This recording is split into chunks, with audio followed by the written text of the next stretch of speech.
আসসালামু আলাইকুম, সবাই কেমন আছেন? আশা করি সবাই ভালো আছেন।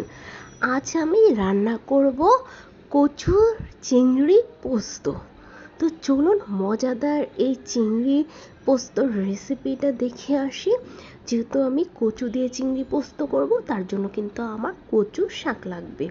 তার জন্য আমি একেবারে কচি কচি চেয়ে, এটাকে সম্ভবত দুধ কচু শাক বলা হয়, এই কচু শাকটা নিয়ে নিয়েছি। এখান থেকে আমি শুধু পাতাগুলোকে ছেড়ে নিব, আর একদম সামান্য একটু যে ডগা, সেই এতটুকুই। কোনো কিন্তু এই চিংড়ি পোস্ততে কিন্তু ডগা ইউজ করা যাবে না। আমি বেশিরভাগ ডগাই ফেলে দিছি, জাস্ট কতগুলো হালকা একটু ডগা রয়ে গেছে। এখন কচু শাকগুলোকে খুব ভালো করে আগে ধুয়ে নিতে হবে। কাটার পর ধুলে কিন্তু হাত চুলকাতে পারে, তার জন্য ধুয়ে আমি যতটুকু সম্ভব কুচি কুচি করে কেটে এখন কচু শাকটাকে সিদ্ধ বসিয়ে দিলাম। আর দিয়ে দিব পরিমাণ মতো লবণ শাকটা সিদ্ধ হওয়ার জন্য, তাহলে শাকটা অতি দ্রুত ভালোভাবে সিদ্ধ হয়ে যাবে। শাকটা আমার সিদ্ধ হয়ে গেছে, আর বাকি যে পানিগুলো আছে সেগুলো কিন্তু আমি ছেঁকে পানিগুলো কিন্তু ফেলে দিব। শাকটাকে আমি একদম খুব ভালোভাবেই সিদ্ধ করে নিয়েছি। এখন পানিগুলো ফেলে ঝুড়ির ভিতরে আমি শাকটাকে বেশ কিছুক্ষণ ঝরিয়ে রাখবো, যাতে এক্সট্রা পানি যেটা আছে সেটা যেন পড়ে যায়। আর চিংড়ি পোস্ত করার জন্য আমার লাগবে নারকেল। এখানে আমি 1 কাপ থেকে সামান্য একটু কম নারকেল নিয়ে নিয়েছি। আর লাগবে হচ্ছে পোস্ত দানা। এখানে 2 টেবিল চামচ পোস্ত দানা আছে, যেটা আমি 20 মিনিট পানি দিয়ে ভিজিয়ে রেখেছিলাম। আর হচ্ছে আমার লাগবে হচ্ছে সরিষা। সরিষাটা আমার আগে থেকে বাটা ছিল, তাই সরিষাটা আমি আর বেটে নিয়ে নিই, নারকেল আর পোস্ত দানাটা একসাথে ব্লেন্ডার করে নিয়েছি। আর লাগবে চিংড়ি মাছ। এখানে 1/2 কাপের মতো মিডিয়াম সাইজের চিংড়ি মাছ নিয়ে নিয়েছি। চিংড়ি মাছগুলো এখন হলুদের গুঁড়ো আর সামান্য একটু লবণ দিয়ে চিংড়ি মাছটা ভালো করে আমি মেখে নিব।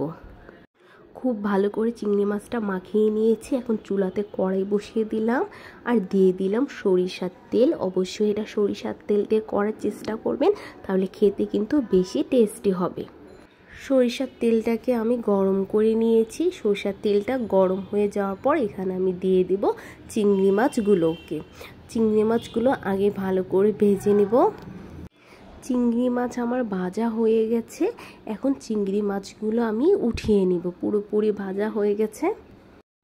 এখন চিংড়ি মাছগুলোকে আমি তেল ঝরিয়ে উঠিয়ে নিচ্ছি। সবগুলো চিংড়ি মাছ আমি উঠিয়ে নিলাম। এখন দিয়ে দিব রসুন কুচি। 3-4টা কোয়া রসুনকে আমি খুব ভালোভাবে থেতো করে দিয়ে দিলাম। যেহেতু কচু কিন্তু গলায় ধরতে পারে, তাই রসুনটা দিলে কচুটা গলায় ধরার সম্ভাবনাটা অনেকটাই কমে আসে। এখন রসুনটাকে আমি একটু ভালোভাবে ভেজে নেব, যাতে রসুনের যে কাঁচা ফ্লেভারটা আছে সেটা যাতে দূর হয়ে যায়। রসুনটা ভালো করে ভাজা হয়ে গেছে। এখন আমি দিয়ে দেব নারকেল আর পোস্ত দানা, যেটা ব্লেন্ডার করে রেখেছিলাম। এখন নারকেল আর পোস্ত দানাটা তেলের সাথে খুব ভালো করে মিশিয়ে নিব একটু। এখন দিয়ে দেব আমি এখানে সরিষা বাটা। সরিষা বাটাও আমি 2 টেবিল চামচ দিয়ে দিচ্ছি। পোস্ত দানাও 2 টেবিল চামচ দিয়েছি, সরিষা বাটাও 2 টেবিল চামচ দিয়েছি। আর এটা কিন্তু কালো আর সাদা সরিষা একসাথে মিক্সড করা। আর সরিষাটা আমি কাঁচা মরিচ দিয়ে ব্লেন্ডার করে নিয়েছি, তাই এক্সট্রা আর কাঁচা মরিচ দিচ্ছি না। এখন খুব ভালো করে মশলাটা কষিয়ে নিতে হবে।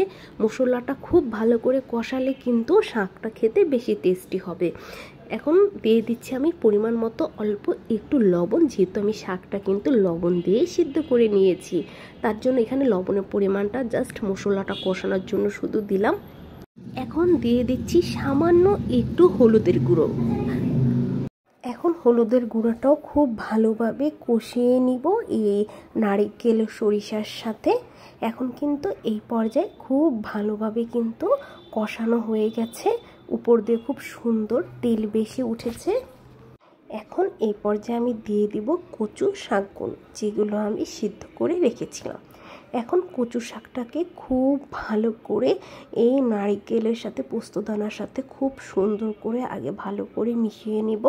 এখন খুব ভালো করে শাকটাকেও ভেজে নিব বেশ কিছুক্ষণ এই তেলের সাথে।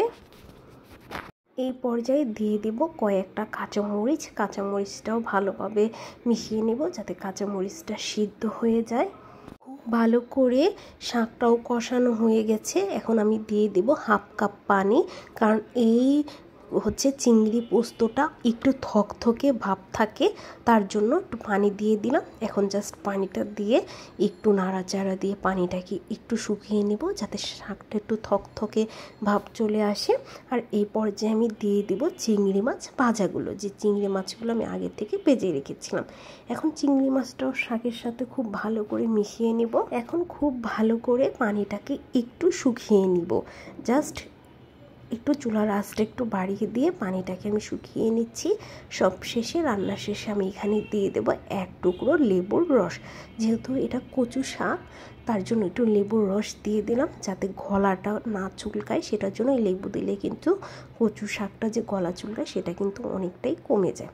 এখন লেবুটা দেওয়ার পর হালকা করে একটু শাকটাকে মিশিয়ে আমি চুলাটা অফ করে দেব। আমার কিন্তু এই পর্যায়ে রান্নাটা পুরোপুরি রেডি। বলুন তো আপনাদের কাছে কেমন লাগলো? কচু শাক দিয়ে চিংড়ি পোস্তর রেসিপিটা এতটাই টেস্টি।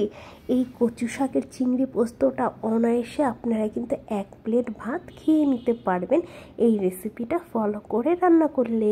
আল্লাহ হাফিজ।